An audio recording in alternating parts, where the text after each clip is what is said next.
All right. Streaming. Stream. Make sure I see the stream.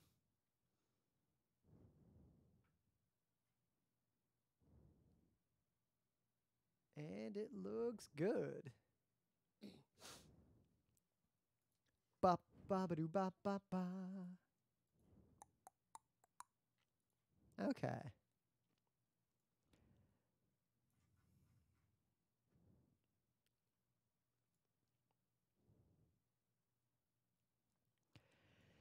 It's Monday, September 17th, 2018. I'm Rim. I'm Scott. And this is Geek Nights. Tonight, we're talking about that weird EU copyright law and upload filters and all that kind of nonsense. Why can I hear the music? Because I was playing it. It actually didn't go into the stream. Because I got all my pipelines set up correctly, finally. Doo-doo-doo-doo-doo. What, took you 10 years? 12 years?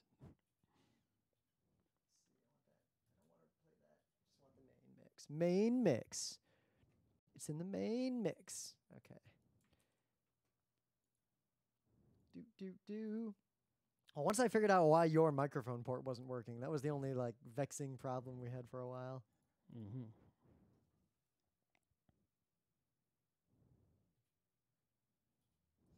Okay. Stream's good. Is there anyone watching? Yep, there's someone watching.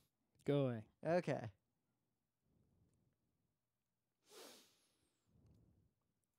Yeah, it's been a while. It's weird to not do shows for that long, except over the holidays. I guess we had PAX, and then we tend to get lazy after PAX and just not do like shows. Well, I got other stuff to do. I gotta clean do up, laundry, put away all of my things on pack. Yep. Today the show was under threat of not happening again because I was stuck in a ball pit. Yep, but luckily while you were stuck in a ball pit, I was stuck dealing with something at work, so we both got home late. So it worked out. And last week, actually, it just turned out, so many of you know that I have a new job. It's actually been... It's not that new. It's been exactly 1 year since I started that new job, and I know this because when I started the job... They give you a watch? I left my previous job earlier than I had planned because they wanted me to come to this giant global summit of like the whole group that I'd work with. So I went to this giant summit not knowing anything about what was going on a year ago. So this year, the same summit happened again, but now I know what I'm doing, and now I'm in charge of a lot of this business, so I had to actually go to the summit, and as a result, it meant that I didn't really have time to do shows last week. So we had an extra week of not doing shows, which sucks, because there's a ton of gaming news. There's a ton of like anime we've watched to review. We actually have a pretty deep hopper for everything except Monday. So we had to come up with a show to do tonight because I didn't want to just bail on yet another show. And stay tuned because we'll be reviewing like Walk On Girl, The Night Is Short, and Middle Manager Tonegawa. There's a ton of games we've been playing. But it's Monday, so you got any other opening bits? Anything new? I was in a ball pit. How big was this ball pit?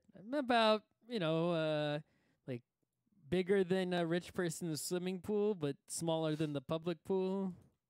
All right, I can see that. So bigger It's pretty deep. You could go below. You can go deep, so deep in the balls no one would see you, and then step on you. That sounds like a recipe to get stepped on.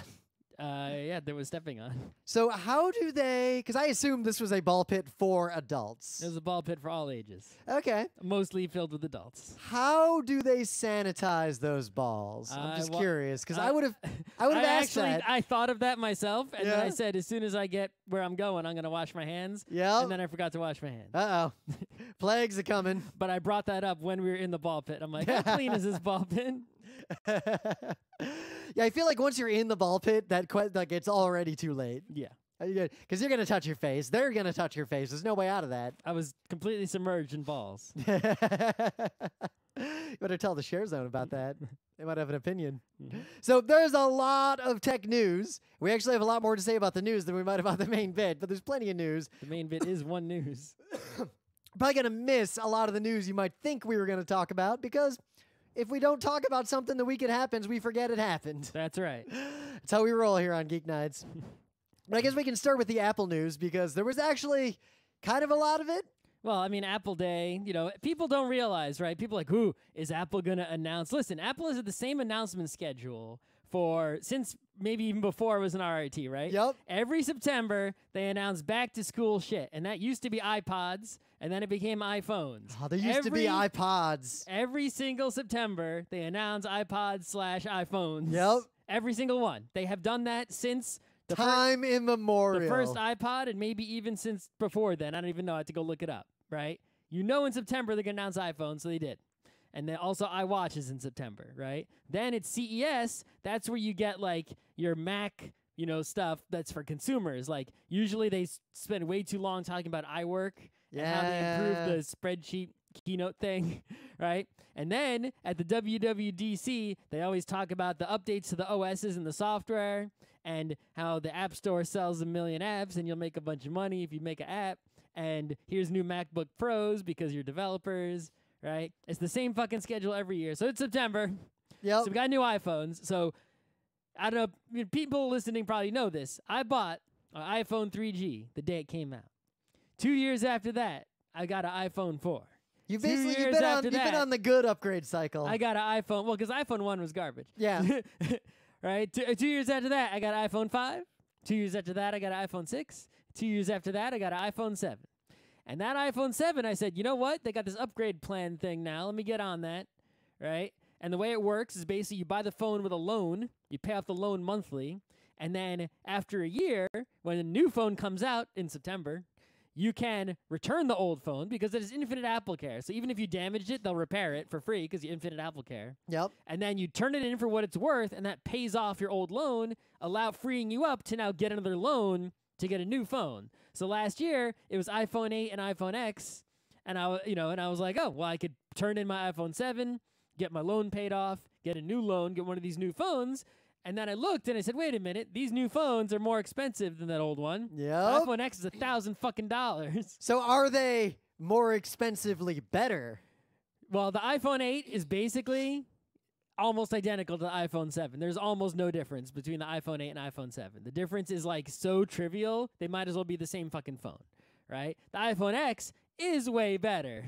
Except depending on how much the notch bothers you, but other than the notch, is just way better. So the notch actually kind of bothers me a lot. But I mean, if you think about it, okay, so what if they just blacked out the areas to the side of the notch? That'd be fine. But you're getting more screen.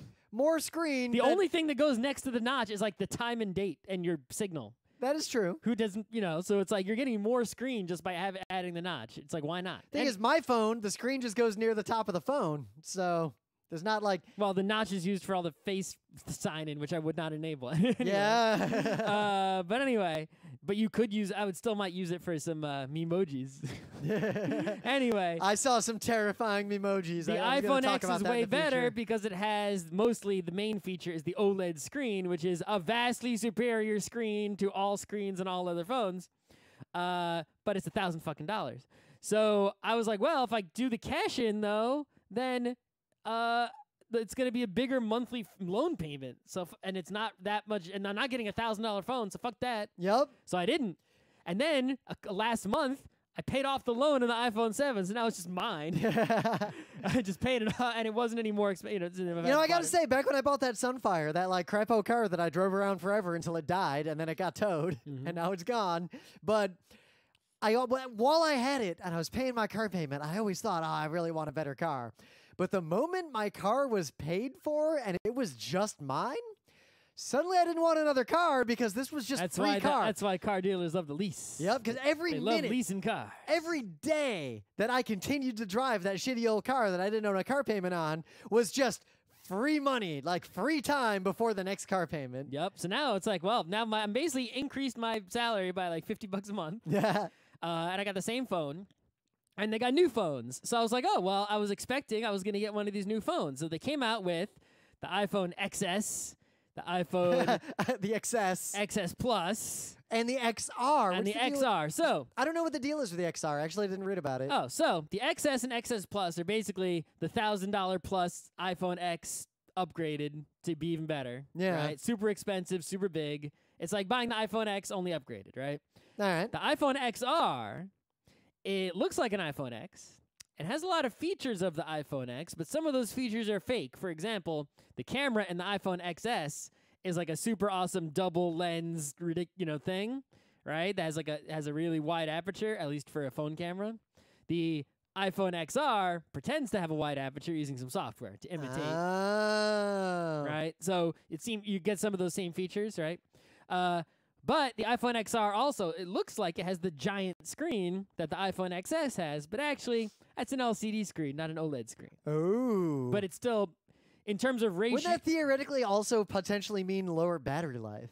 I don't know. Because the backlight would have to be They on. have enormous batteries, these phones. Oh, yeah. Way better than your stupid Android phones. Anyway. My Android phone lasts like 2 days if I don't use it heavily. iPhone lasts a long time. Your iPhone doesn't last 2 days. Lasts a long time. All right. Don't charge your iPhone at work and don't charge it tonight and see how long it gets into tomorrow. No. Just Anyway. saying, my Android phone is a lot of... The point is that none of these, all these phones are way more, the iPhone XR, it was like the one I would get, but I don't want the LCD screen is not much. I have an LCD screen.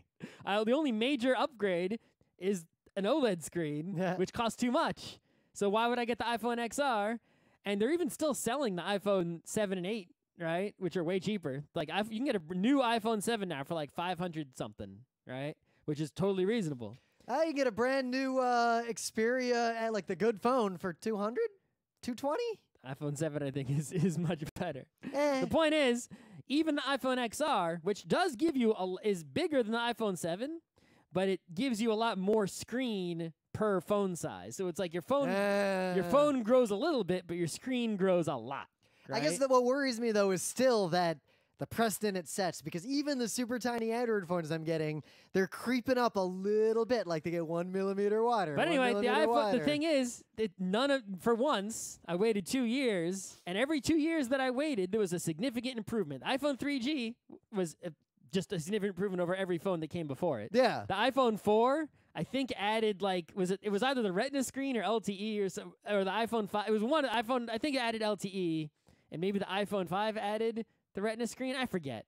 But like those iPhone 4, 5, 6, 7, all of them added somewhat significant features. All right, the 7 was added the button that you don't have to actually push and the fingerprint reader. Yeah. Right? It's like, the features decreased in significance. It used to be, LTE now. Whoa, that's huge, right? Yeah. But now it's like they've decreased in significance so much, I don't fucking need a fucking new iPhone. I'm just going to keep my iPhone 7. Yeah. I mean, I only upgrade phones when my phone is worn out or can't do something. The Like my old phone couldn't do that LTE plus, like, multi-band, whatever. Well, I used to upgrade because there was a significant better phone, but now there isn't. And they're all bigger. So anyway, and also this one cost me nothing now, and it's way good. Yeah. And they updated my iOS today. It totally worked. So they also announced a new Apple Watch. And that's actually a big deal. The new Apple Watch is way better. But they got FDA approval on something because it might be a medical device. Yeah, it is a medical device. It can supposedly perform an ECG, which is kind of crazy. Yeah. And what's interesting is I suspect, I mean, I am not a doctor, nor am I an expert on this technology, but similar to the heart rate monitors, where they're not super accurate, like both watches and like Fitbits and everything, like the heart rate monitors are not actually that accurate. But there's ones you can strap to your chest that are better. Yeah, but even then, the point is that they're still getting data consistently over time, and that data could be used to infer things about one's health, and I think this is actually a pretty good thing. The previous Apple Watch also does this. The one I have also does this. It just doesn't do it as well, and it doesn't do the ECG. Yeah. It just does regular heart rate monitoring. Or EKG, as more commonly referred to in the U.S. But it's not electrocardiogram with a K. Yeah, well, it's like the difference. You can tell where someone came from in their life if they say MRI or if they say NMR. Someone who says NMR? Yeah, I know people who say NMR. Because it's NMRI. It's MRI, magnetic resonance imaging. No, it's nuclear magnetic resonance imaging. Where's the nuclear part? Do you know how MRIs work? Magnets. Not just magnets. Anyway, let's move on. The point is, the new Apple Watch is way better. The only thing is, it's the one negative is that it's bigger, which for most people, that biggerness is going to be an improvement. No, I've already got the smallest goddamn Android watch there is. For me, though, a bigger watch is not an improvement because my wrist is like a toothpick. Yep. So I'm going to stick with this Apple Watch 3 with LTE until it no longer functions. Yep, I got the LG Style, which is pretty much the best, like, size, price, feature ratio you can get. And also with an having this Android One. Apple Watch, right? The only improvements I can say that it has over the Pebble Watch that I previously had is that it's a lot more reliable in terms of its functionality. Yep, but the Pebble and Watch, the reliability was only a function of the bit rot of the software. The hardware was rock solid. Yeah, no. And also the Apple Watch is better than the Pebble because the heart rate stuff. Yep, well, the Pebble that never came out was going to have a heart rate monitor. Yeah, but other than that, it's like that's, what other feature could I possibly need on this Apple Watch? Yeah, you know what I want? It makes it so I don't have to look at the phone. Yep, but you know what I want? You know what feature I want? I want to go back to a Pebble-style screen so I can have a battery that lasts a week. This battery lasts a pretty long time. Not a week. No. Not so long that I didn't ever bring a charger with me when I traveled. No, but also if it's heart rate monitoring, it might need more battery too. Yeah, true. Because actually, my one regret about my current watch is that it does not have heart rate monitoring. That's part of why it's so small and cheap. So in some other news, we talk about daylight saving without an S time, and how we have very strong opinions about it. And most of the internet, believe rightly, in case you're not aware. Oh yeah, we're correct. And anyone who thinks otherwise is dead wrong on this. The way the clocks are in the summer after they spring ahead is correct. It is all correct. That is the time, and it should universally be that time. Now, my always, rationale everywhere on Earth. My rationale is very simple. Any daylight hours while I am at work are wasted. Yes. So I want there to be as much light as possible between when I leave work and when I go to sleep. I have a new, better idea. We should rearrange the entire schedule of our entire society so that we get to work. If we're going to assume we're going to still work 8 hours, which I would argue with. Yeah. But assuming we still have to work that's going to be a separate Thursday show in the future. Assuming we still work 8 hours, and we're not going to argue about that now, everyone should go to work at 10 p.m. and leave at 6 a.m.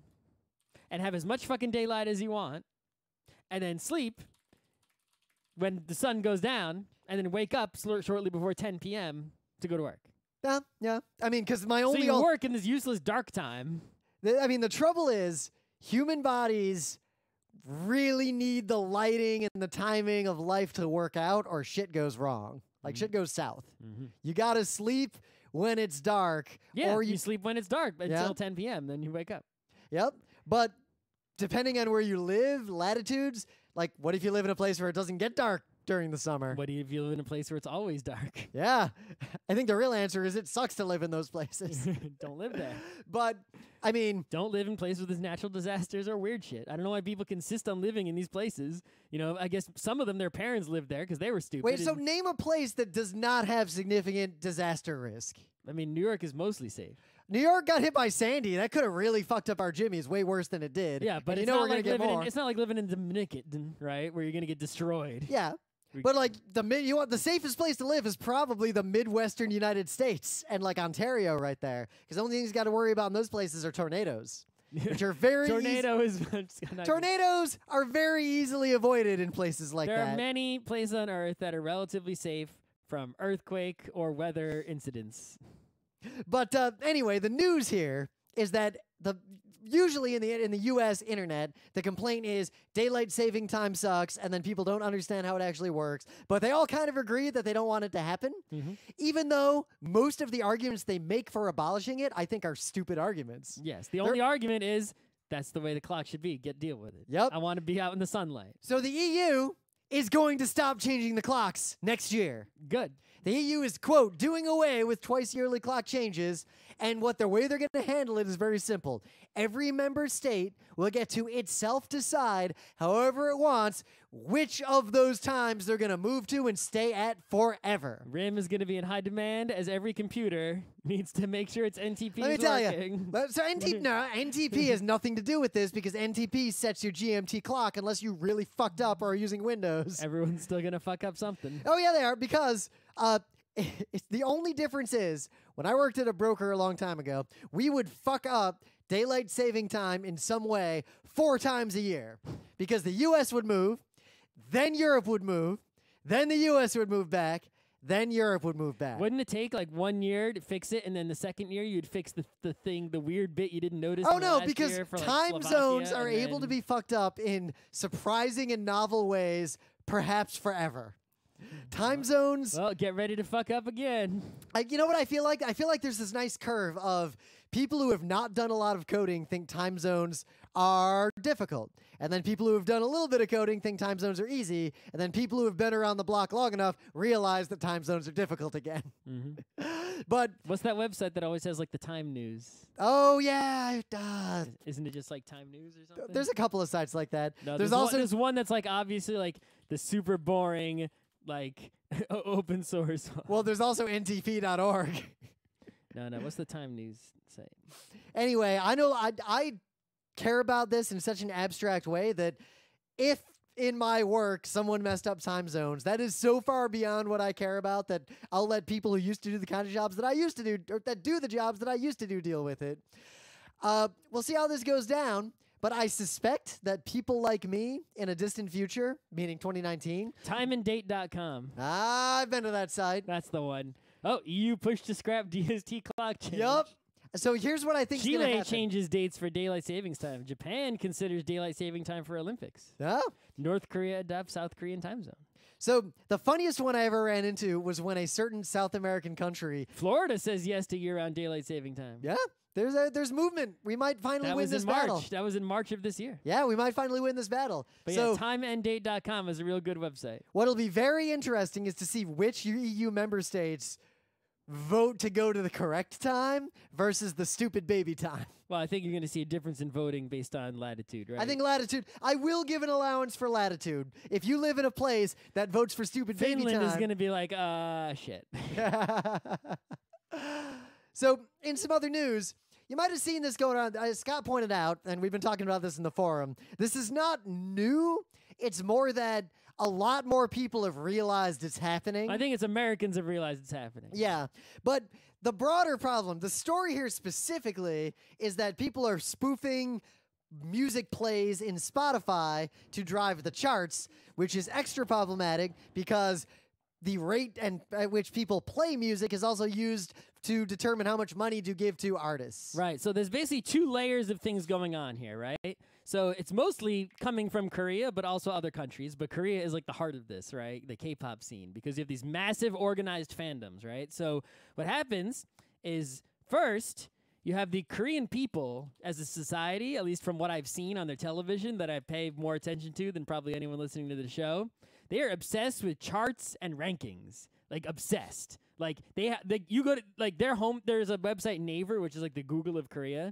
And if you go there, it's not just a homepage with a search box. It's like all these stuff, and there's real-time search rankings, and people care about those a lot. They talk about them on TV, like, oh my God, did you see I was trending on the real-time search rankings? Right? And they had like a party because of that and shit, right? So people are obsessed with the rankings there. And there's constantly news articles like, oh, such and such reputation ranking. Every month they're like ranking reputations of celebrities and how much brand value they have and all this ridiculous nonsense. And there's like websites that are like real-time music charts. Even music fans in the U.S. don't pay that much attention to Billboard music charts, I feel. Like a little bit if you're way into it, but it's like, you think metal fans paying attention to like the metal music chart? They don't give a shit where their favorite metal band is on the chart, right? But Koreans, K-pop fans, they obsess about the chart. It updates hourly, right? Sometimes even more than that. And it's like, it matters a lot where you are in the chart. They give out prizes on music shows 4, 5, 6 times a week to people who are ranking high on charts. So if they you care a lot about charts. So if you can manipulate the data that's driving the charts, you manipulate the charts. So on the level 1, you have the big fandoms, these organized groups of teenagers who care about this more than anything, doing whatever they can to bump up their favorite people on the charts, spending money, spending time, organizing, right? And on the other layer, you have actual record companies trying to fake and get their own artists up on the charts, going to stores, buying tons and tons of albums, right? Pulling dirty tricks like saying, aha, if you want to come to the handshake meeting, you have to, buy X number of albums. So fans go and buy 100 albums and then they can go to the, right? And to get themselves up on these charts. Let's just say there's a wide variety of adverse incentives in this. Right. The system. record companies want to get up on the charts. The other record companies who are legitimately popular get mad when someone else fakes themselves onto the charts. Yep. The fans want to get their artists fakely up onto the charts and all right? And what this ends up happening, it means is that someone who doesn't deserve it is getting more royalties than they're supposed to. And it also translates into other things like, oh, that group looks like a big deal now. They are a big deal, but are they really as big a deal as you think? BTS, like the biggest thing in K-pop right now, trends on Twitter and gets more likes and more retweets than literally anything else. More than the president. No matter what crazy thing happens in the world news, BTS gets more tweets, more retweets. Their hashtag is bigger. Are they really that fucking big? They're real big. But are they that big? The biggest thing on Earth? The biggest thing on all of Twitter? I don't think so. Yeah. Right? The fans are just so organized and so passionate that they go crazy and make a ton of accounts and push real hard in a way that no one else is doing for anything else. And this results in like, oh, they get to appear on TV. TV stations start calling them. It's like, well, if they knew how big they really were and it wasn't fake hype, would the TV stations really be calling them to appear on TV in the U.S.? Now take the same but incentive model. How many people became fans because the fake hype reached them, right? Which is what the original fans are trying to do. But here's the real problem. So this problem in and of itself is a problem, but take that incentive model and apply it to modern streaming platforms that distribute revenue to artists based on these metrics. Yep. And now you've got a system that is ripe for direct abuse.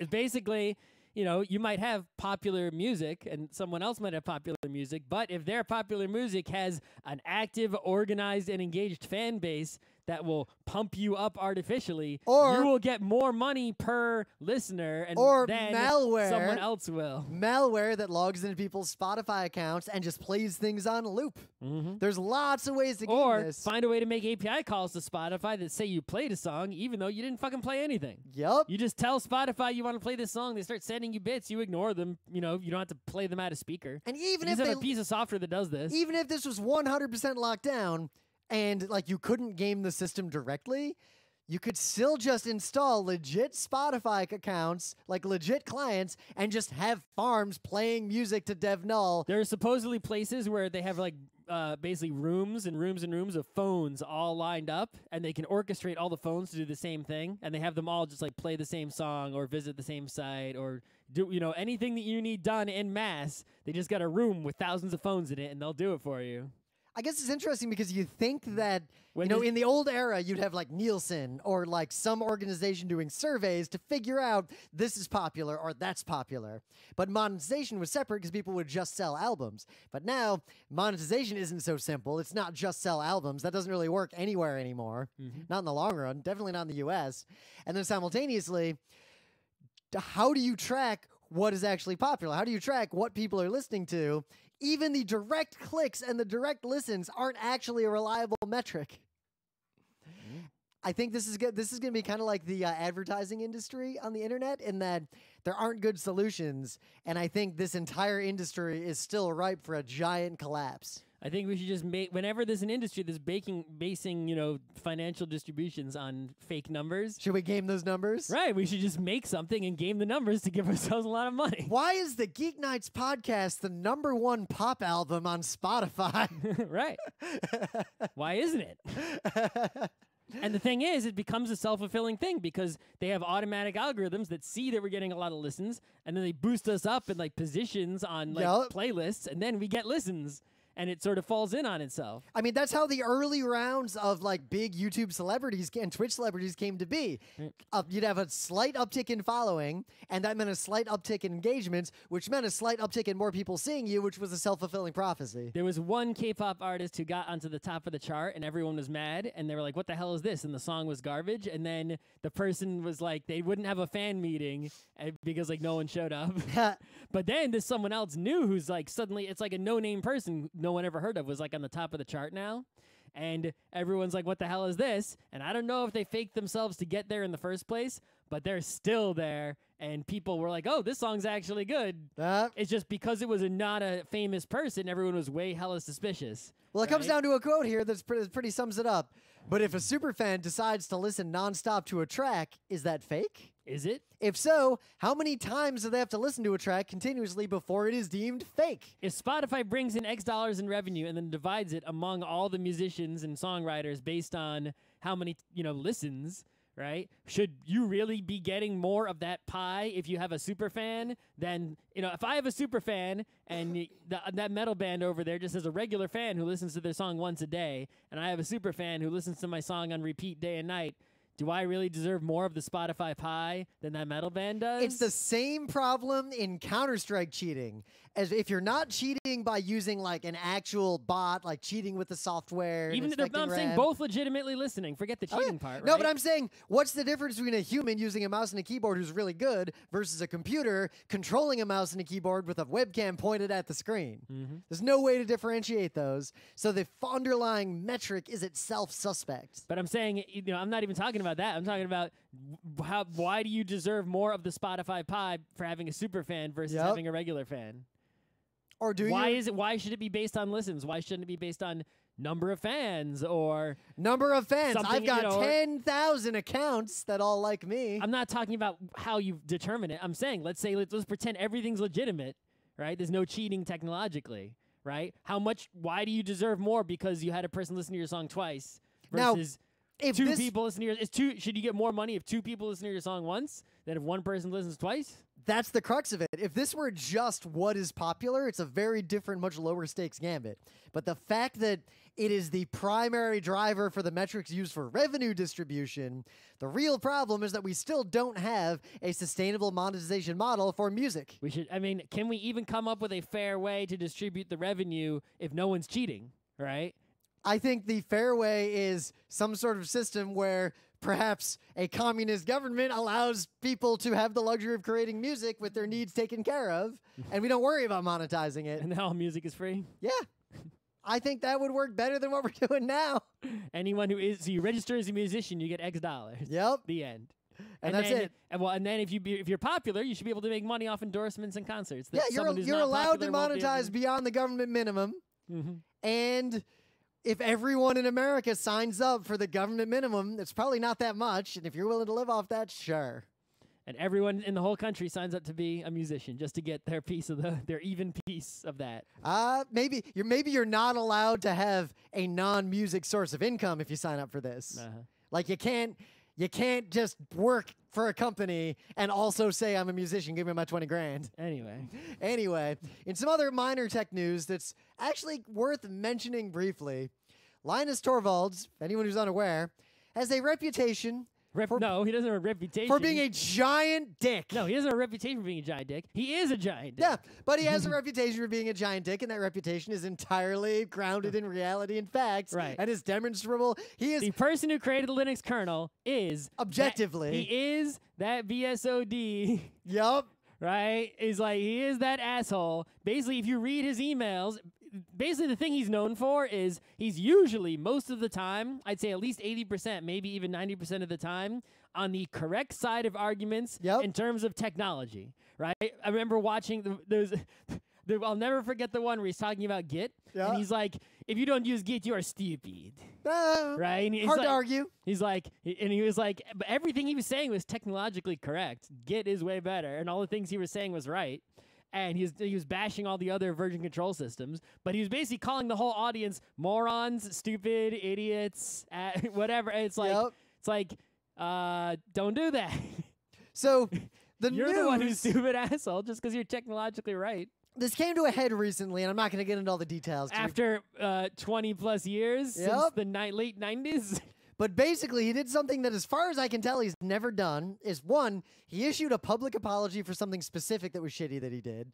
And then he issued a blanket apology for 20 to 30 years of assholishness. Yup. you got a long way to go to make up for that. True, but what I will say that was very interesting is that this was one of the rare instances of an apology that was actually an apology. It is news because in 20 to 30 years, it's weird because on the one hand, one apology doesn't make up for that much assholishness. But on the other hand, it's been 30 years. He's never apologized for fucking anything. Yeah. It's weird. It's like, what? But it was real. It wasn't one of those, I'm sorry. I didn't even know if he knew the word sorry was a word. This was not one of those, I'm sorry you feel that way apologies. No, it's a real apology. This was basically, I fucked up. I've been shitty for a long time. You've been shitty for a real long time. Your whole life. He even went further. He basically said that he knows apologizing doesn't fix any of it. Of course not. And it's basically the first step in him getting his shit together, and he's going to take some time off and get some help. Right, we'll see if he gets some help. But it's... He needs a lot of help. He does. How are you going to teach the oldest dog new tricks? I mean, maybe getting help will also involve finally passing the torch I don't in some know. fashion. We'll see how this goes. But it's notable because how this plays out will actually have long-standing ramifications for a lot of technology we all use. Yeah. The Linus is very important, The like it or not. jerkishness level of one person is going to affect all your Android phones. Yup. In a way, there are very few people for whom an apology like this would be notable enough for us to talk about it. Can you think of any other incident where someone who's been like a lifelong asshole has, There's that has one. turned a new leaf? There's that one KKK successfully? guy. The guy who was like, "Yeah, this is all bullshit." How long was he a KKK guy? A long time. Mm, We used him as a thing of the day like a decade ago. maybe. Remember that guy? I mean, there's been a few guys like that. Yeah, but there've been a Not handful. too many. Not many. No, but more than one. Maybe 5. All right. There, 35 minutes we killed with the news, so we don't have to go long on the main bit. We're good. In the chat, music industry can't adjust well to a changing technology. In other news, water is wet. In other news, people listening to the stream said, There's 11 Go- people watching. 11 sad there's people. a lively chat in here. "Go away, lively chat. Go listen to some music. And now, Make your favorite band some more money by playing their song on Spotify. next with, up on with Earth mute. Radio, They won't know if you got your speakers on mute. human music. Do, do, do. At Do, do, so at do. work, there's a guy. He basically owns all this rain music. Like literally, he recorded the rain, Oh, and he makes mad royalties because he's got bajillion recordings of rain. I should make my own recordings of rain that are better. Yeah, good. Go make a jillion recordings of rain noises or whatever, or duck noises or something, and then Yeah. register them and get a record company. I was looking at. And I then have a. collect all those royalties. Well, I actually have a lot of B-roll that some of it's from pretty all good. all the people who need to relax and turn on your music. I found the other day randomly because I was cleaning up a bunch of my like old files. I found 45 minutes of Hurricane Sandy that I recorded for you. Uh-huh. With the Morants sitting on the balcony with a little like umbrella over it. GeekNights is the only barrier between my homework and me finding another thing to procrastinate with. Go play some Fortnite. digital card game. Fortnite's good. There's a lot of digital card games right now that are worth your time. And All right, they let's- will definitely keep you occupied until bedtime. That is for sure. All right, let's bounce into this. But anyway, things of the day. So Oh shit, what was my thing today? I got your thing of the day up here. Okay. You don't remember what it was? No, oh, I do remember. It was the incident with the Mustang. I do remember. So this video is pretty recent, and this is something where I'm curious, Scott. Do you know the origin of the word "okay"? I feel like I've watched something about it at one point and then don't remember. Yeah. So I thought I knew. Like I thought vaguely. I feel like I've been told by a linguist and then do not remember what they said. Yeah. So I thought I knew the answer, and it was some military thing, and I thought it stood for like some German phrase, and now. Or maybe I think it was an article that was talking about how why is okay so universal around the earth? It was something like that. Because Vox has a video that goes into pretty, like, really deep depth on it. Not only was the thing I thought I knew way wrong, but the actual answer is so much better than I expected. How do you know that they're right and they're not making stuff up? I'm Just to confident make a they're good right. video. This is well researched. So you're welcome. You're welcome to debate with these people. Maybe they're wrong. I don't know. So here's the deal. What do I know? Okay. Now, it also, the second half of this video gets into why it's such a universally used phrase. Yeah, and see, what its value that's is. what I think I read about last. Because that part's before. really important. And that part basically gets down to the fact that it is a neutral affirmative, meaning it implies that you received the information without judging the information in any way or expressing any opinion on the information. So you say something and I say, okay, it means I heard you, but it does not imply that I give a shit or that I have an opinion. And that's why it's so valuable. We didn't have a good way to do that. I guess affirmative could be used in that way. But anyway, you can watch this video, but the gist of it is that meme lords in the 1830s had a fad in Boston. And the fad was that they would make up acronyms for common phrases and then fuck the acronyms up so that they're wrong, and then use the wrong acronyms to be funny. So they'd be like, there's a ton of examples, like clever hipster dudes in like 1810 in Boston would be like KC, and KC stands for Nuff Said, spelled really, really badly. So okay is all correct, all spelled OLL, and correct spelled with a K, because that's super wrong. And hipsters in the 1820s thought this was really funny. And then there's this whole story of how that ended up becoming this widespread used word that's around the world in many even non-English languages today. All right. So it came out of meme lord hipsters in Boston in the early 1800s. Okay. So here's a guy riding a bicycle getting run over by a Mustang, and you're probably already, or if you're smart, you're a GeekNights listener, you probably already know it's going to be a horse and not a car.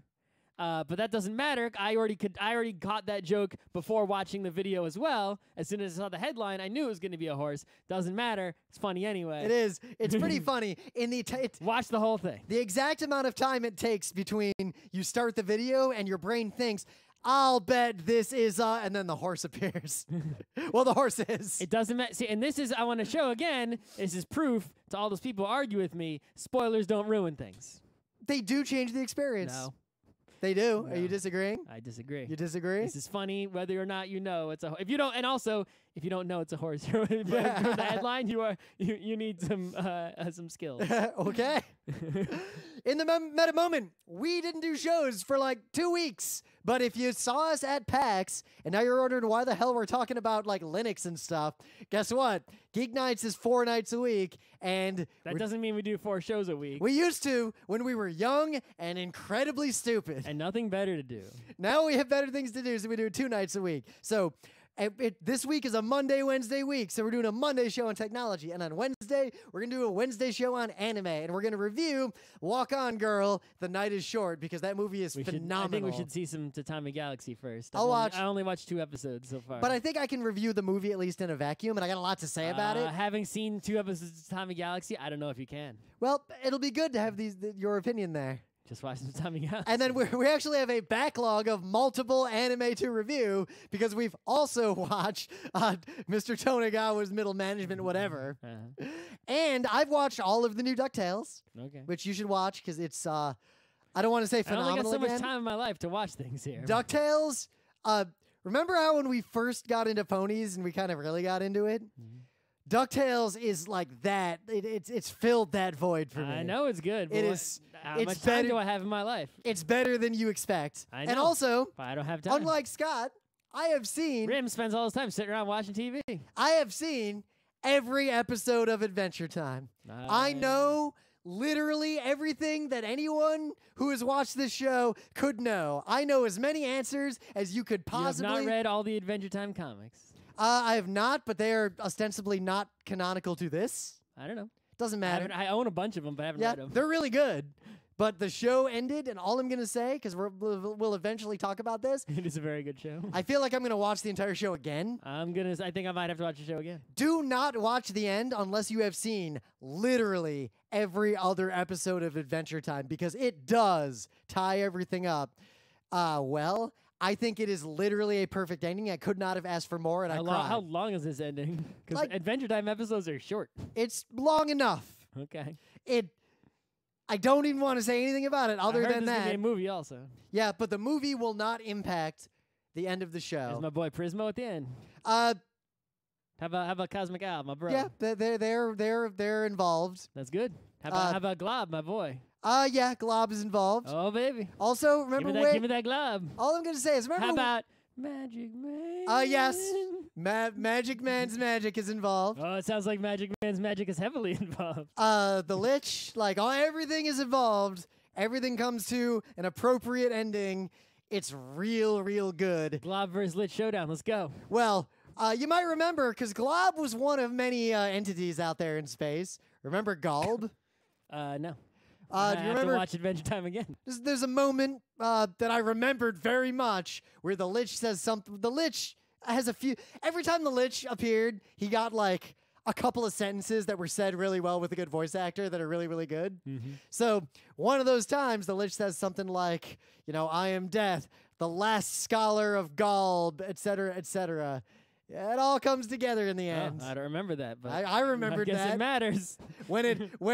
When I saw what was going on at the end, I was that person sitting here pointing at the screen going, oh, I see it. It was super good. So we'll be reviewing. We got a lot of shows queued up and a lot of stuff to do. So if you saw us at PAX and you only want to hear about games, next Tuesday we're talking about games. And also, our panel, you might have seen us at PAX, is not on YouTube yet because the exact same panel with almost the exact same content that we did at PAX East is already on YouTube. You didn't actually have to go to the panel. If you saw us streamed, if you found Geek Nights because you saw the live stream of our panel from PAX West on PAX 2, let me know. I'm curious. I saw apparently we had like between 200 and 300 people watching it live on Twitch. And I don't know how many people watched it after the fact because it's a Geek Nights lecture that's not on my personal YouTube channel, so I don't have the stats for it. But I'm curious if you found us because of that Twitch stream, because if you did, I'm inclined to try to get more of our panels on the PAX Twitch stream as opposed to just in a panel room. So, yeah, otherwise, the book club book is still Homer's Odyssey because Scott didn't update the website. Oh, it is What is it? 2001: A Space Odyssey. It's another Odyssey. That's right. We went from the Greek Odyssey to the Space Odyssey. And you know what? I'm reading books, and I'm not reading that one. I'm reading other stupid fantasy novels. The problem is finished all I want to do is read a bunch more N.K. Jemisin stuff. Go ahead. I'm reading some garbage old fantasy novels. Ooh.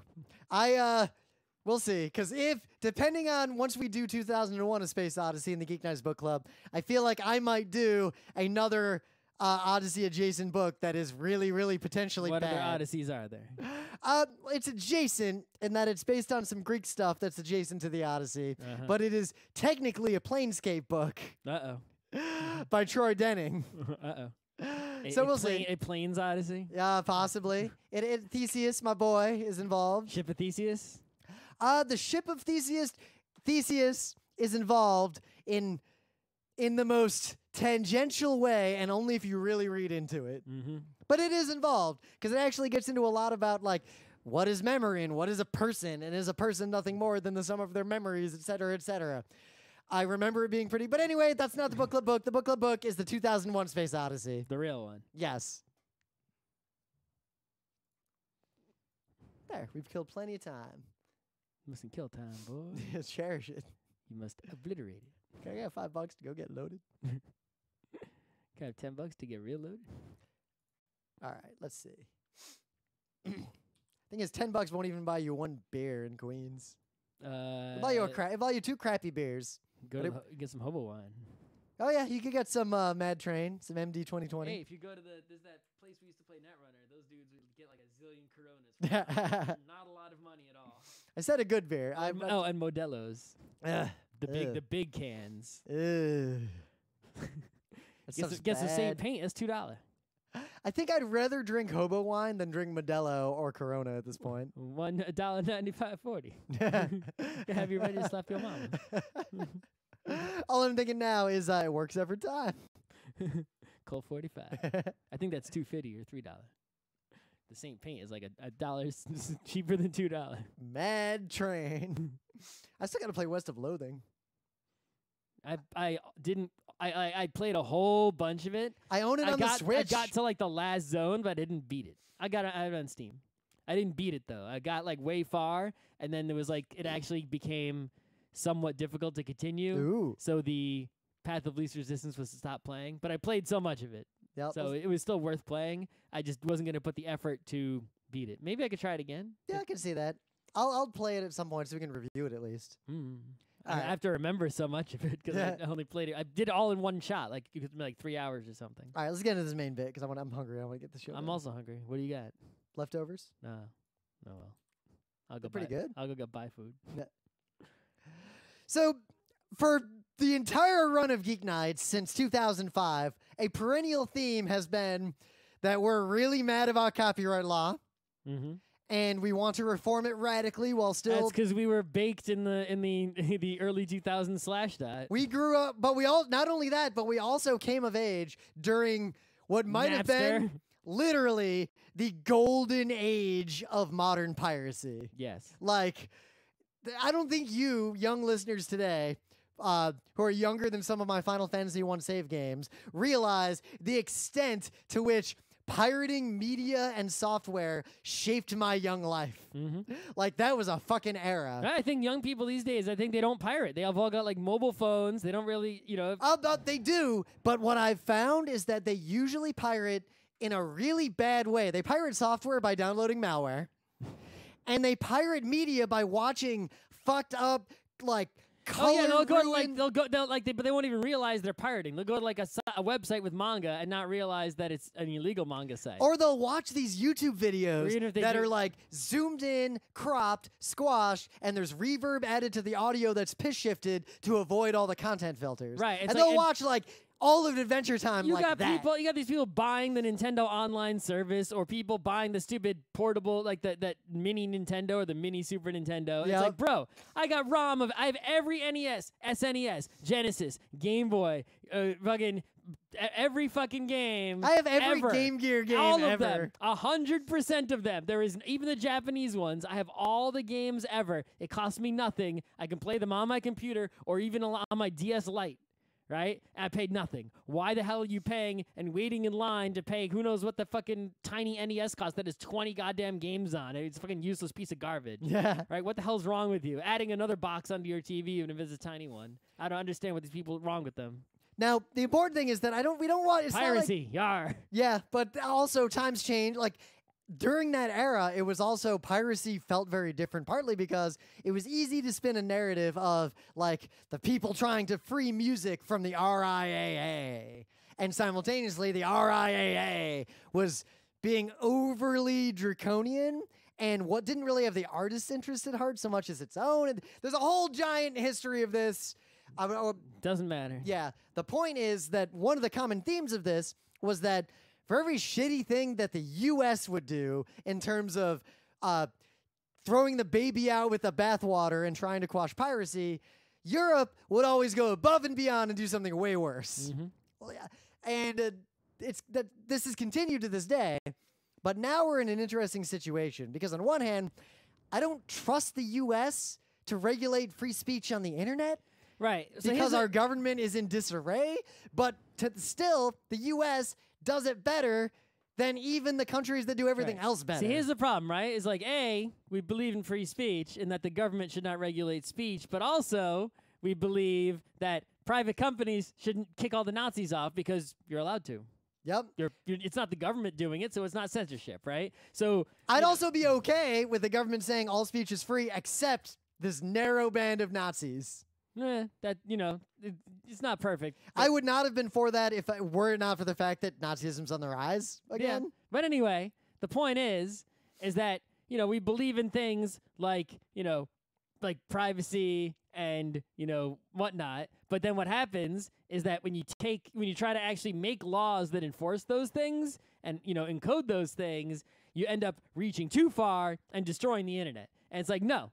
Right? We have to do what we can for those things without destroying the internet. Yep.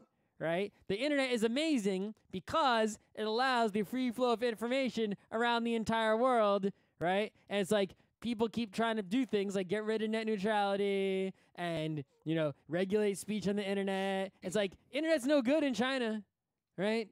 What the fuck? It's useless there. Well, it's barely good here. There's this tweet that always sticks out in my head where someone expressed all my myriad concerns about the web very succinctly, and all they said was, I feel like there used to be more websites. There did used to be more websites. Yeah, like my Tenchi Muyo fan site or the Anna Pike web ring stuff.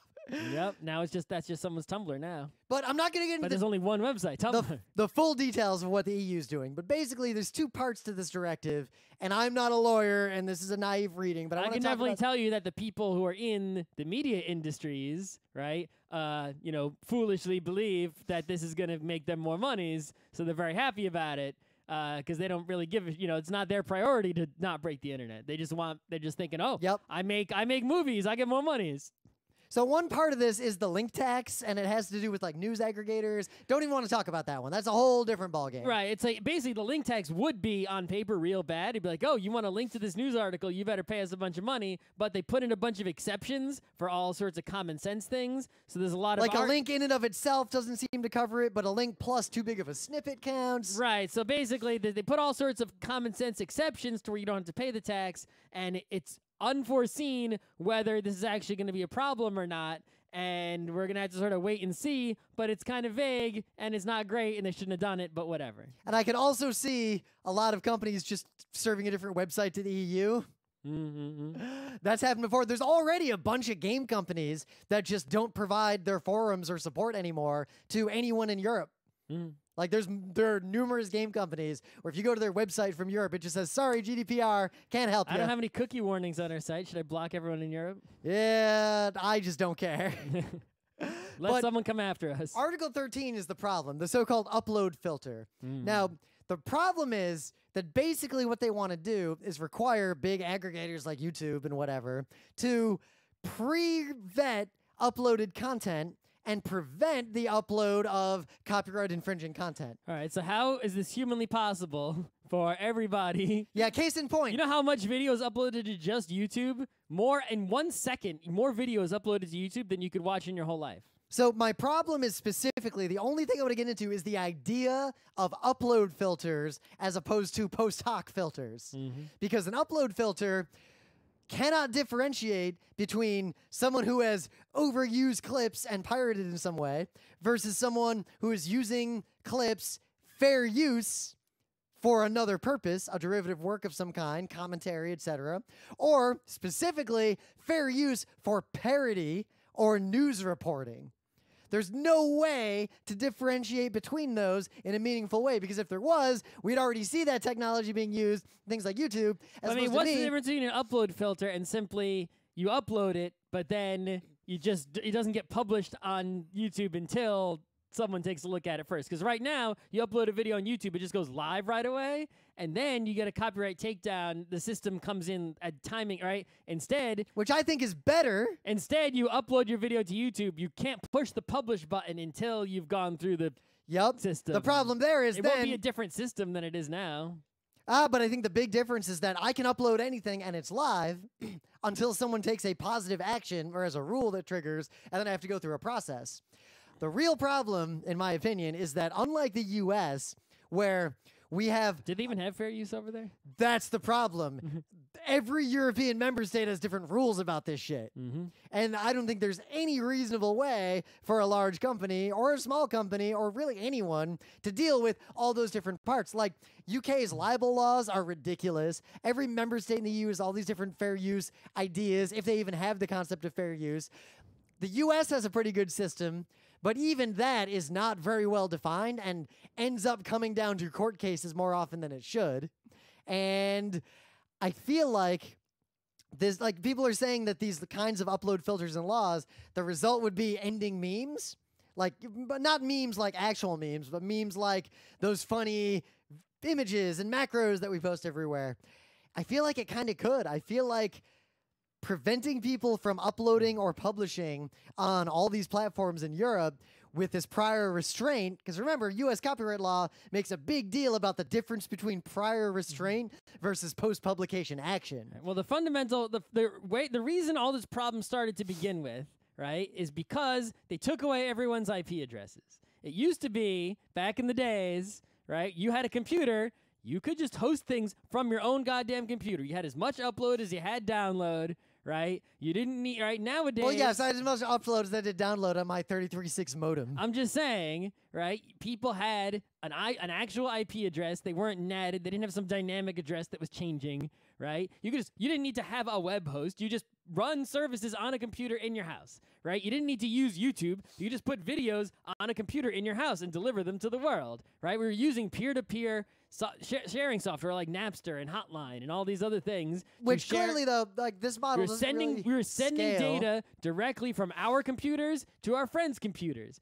right? The reason that this sort of control can even be enforced is because, technologically speaking, on the IP level, right, we've created an internet, right? Where you can't just host things in your house anymore. You don't have enough upload bandwidth. You're not given an IP that doesn't change. We're not using IPv6 yet everywhere, right? So if you want to have a video that's sent to the whole world, you can't just upload it from your house directly to the people watching. You need to stream it to Twitch, who then streams it to the people watching, or upload it to YouTube, who then sends to people watching. And that creates this bottleneck, this single point where these kinds of things can be enforced, right? If we go and fix the internet and let everyone have IP addresses again and go to IPv6 and give people upload bandwidth, right? Then it just turns into another weird, shitty old Wild Wild West in some ways. Rest. We can bring back the Napster glory days, what you just referred to as a golden age. And we don't need a fucking YouTube. You can just go to scott.whatever and let's see them enforce their copyright regime against 10,000 million YouTubes because everyone's got their own. I think a much more modern approach. If everyone runs their own YouTube, ScottTube, RimTube, let's see them fucking send the copyright I thing to do want there everybody. to be a more distributed model like the old internet. Deal with it. I simultaneously want massive copyright reform to specifically protect fair use and parody. Because Define it.